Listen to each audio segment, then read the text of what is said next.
ہر بندہ دوسرے سے انتقام لینے کے چکر میں ہے، ہر بندہ کہہ رہا ہے انتقام لے لو، اور ہمارے نبی نے ساری زندگی کسی سے اپنا انتقام لیا ہی نہیں، اپنی ذات کے لیے کسی سے انتقام نہیں لیا۔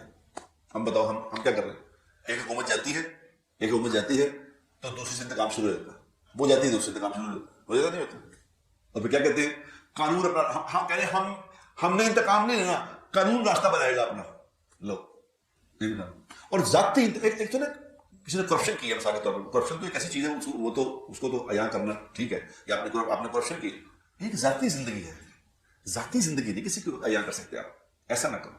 اور ہم ذاتیات پہ آ گئے ہیں، یہ سوشل میڈیا، ہم سوشل میڈیا پہ کیا کر رہے ہیں کہ لوگ پہلے تو لوگوں کے ایپ تلاش کر رہے ہیں، یہ پتہ نہیں کون لوگ ہیں جو لوگوں کی ویڈیو ریکارڈ کر لیتے ہیں۔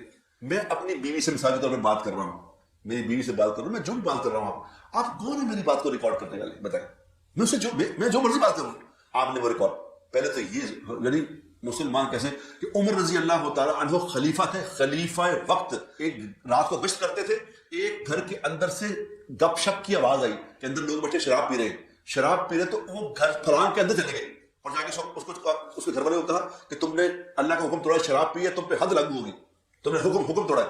اس نے کہا میں نے تو خلیفہ، میں نے ایک حکم توڑا ہے، تم نے 3 توڑے، میری اجازت کے بعد گھر میں آئے کیوں؟ مجھ سے بدگمانی کی کیوں؟ کس نے کہا تھا تمہیں؟ عمر رضی اللہ تعالیٰ رونے لگے، کہنے مجھے معاف کر دے، مجھے معاف کر دے، میں کسی کو نہیں بتاؤں گا، مجھے تم نے بتایا کسی کو، معاف کر دے، میں نے یہ غلطی کی کہ تیرے گھر میں گھس گیا ہوں۔ تو ہم تو موبائل کے ذریعے لوگوں کی زندگی میں گھس گئے، ان کی باتیں، ایسی باتیں جو ان میں کسی عورت کے درمیان ہوئی تھی، اس کو مشہور کر کے آگے اس کو لوگوں کو دکھا رہے کہ دیکھو یہ نیا کیتا ہے، ڈوب کے مر جائے ظالم۔ مسلمان ایسے ہوتے ہیں۔ یاد رکھو میرے دوستو، جو کسی کو ذلیل رسوا کرے گا، یاد رکھنا، کسی کے عیب تلاش کر کے اس کو جب اس عیب کو لوگوں کے سامنے بتا کے ذلیل رسوا کرے گا، اللہ اس وقت تک اس کو موت نہیں دے گا جب تک یہ اسی طرح ذلیل نہ ہو جائے۔ یاد رکھنا۔ زنا کا کیا حکم ہے کہ زنا کرتا کسی کو دیکھو تو 4 گواہ پیش کرو۔ کس نے دیکھا وہ کہاں 4 بندے اکٹھے ہو کے زنا دیکھتے کسی کو؟ اور پھر اس اگلی بات قرآن میں لکھیں گے کس طرح دیکھا ہو تو گواہی دینا، اس طرح وہ دیکھ نہیں سکتا۔ کیا مطلب ہے اس بات کا کہ اللہ چاہتے ہیں پردہ ہی ڈال دو، جان دو اللہ پردے ڈالنے والا ہے۔ جو لوگوں کے عیبوں میں پردہ ڈالے گا کل قیامت والے دن اللہ اس کے عیبوں میں پردہ ڈالے گا، اور جو لوگوں کے عیب لوگوں کے سامنے اوپر کرے گا کل قیامت والے دن اللہ پوری مخلوق کے سامنے اس کے عیب رکھے گا سامنے۔ یاد رکھنا، دنیا میں بھی آخرت میں۔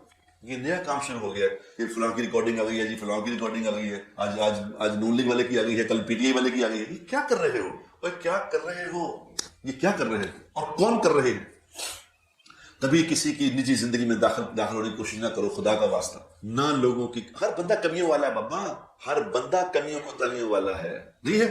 کوئی دعویٰ کر سکتا ہے کہ میں نیک آدمی ہوں؟ بتاؤ، کسی کے اندر خامی